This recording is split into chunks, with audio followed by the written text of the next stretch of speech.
I'm with Melat Kiros from Colorado. How are you doing? I'm doing great. How are you? I'm good, thank you. How are things feeling? Fantastic. We're here in Michigan to support Will and Donovan and Abdul. And, we're going to prove that this isn't just a coastal city thing or even a blue district thing. This is about people over power, and we're going to win.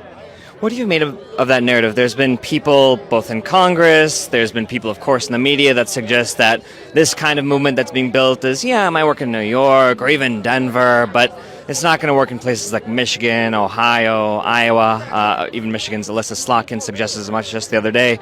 How do you respond to that? Well, I think it's indicative of the fact that they don't actually know what we're fighting for. Because if they knew that we were fighting for, they would know that it's actually been the most popular things among the people, right? Medicare for all, housing first, universal child care. Working people want to see bold reforms that are actually going to deliver relief for them. It's just a matter of making sure that the people that we're sending are not beholden to the interests that don't want to see those things happen. And being unbought and unpaid and unafraid to stand up to the billionaires and the corporations that are maintaining this status quo is actually resonating with voters all across this country. You're very young. You're 28, right? 29. 29 now. Okay. How does it feel to be a 29-year-old, perhaps, on your way to Congress now?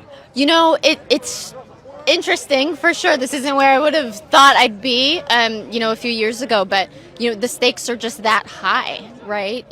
Young people are really scared about our futures, whether we're talking about AI, whether we're talking about climate change, whether we're talking about the threat that fascism is posing to our democracy.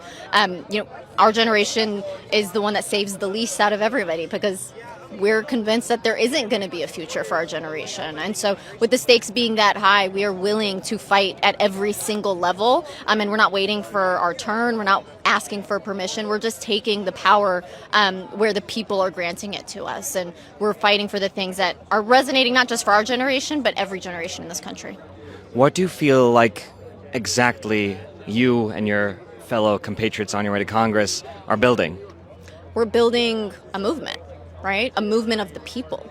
This is, we're living by the values that our Constitution set out, of, for, and by the people. And when you are of, for, and by the people, you have policy platforms like Medicare for all and universal child care and ending all foreign wars and reinvesting in our own communities. These are issues that resonate with voters all across the political spectrum.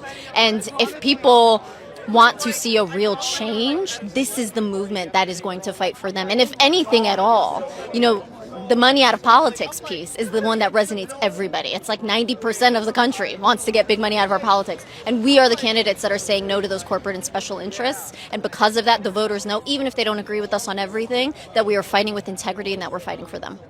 What's it been like going around the country now since your win with, Chris Rabb, Adam Homaway, some of these other winners?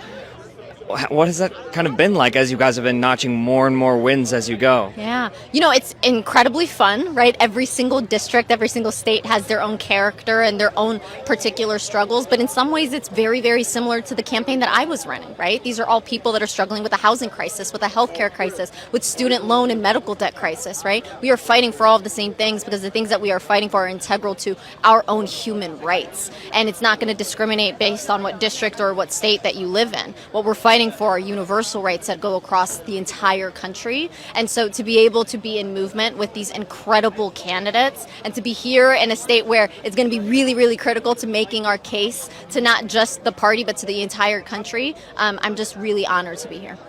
You beat an incumbent that some in Congress and some in the media thought, she's good enough. What's the big idea? What do you think your victory meant, and what message was it sending to the political establishment? Two messages. The first one being that it's not enough to just be okay, right? We are looking at some of the most devastating existential crises that we could ever be facing in AI and in climate change. We need to have bold reforms in order for us to meet this moment. And then on top of that, we are demonstrating that, not only do you not need to take corporate PAC money or special interest money, because that's the norm, right? In order to win, you got to take that kind of money. You don't have to take that money, and in fact, if you don't take that money and you build a movement of the people, you will actually dominate. And we demonstrated that by 13 points. And finally, of course, as many people might know, you lost your job due to your pro-Palestine speech just about a year and a half ago, right? Oh, 2 years ago. 2 years ago now. Yeah, it was November 7th that I wrote the letter and November 8th that I got fired. What do you think the role of the issue of Israel-Palestine is playing in American politics? Because at first it was kind of seen as this fringe issue, and then it was kind of seen as this thing where in certain primaries some voters care too much about it, and it's disproportionate to how much the broader voting public feels about it. What do you think this issue is playing amongst the American public?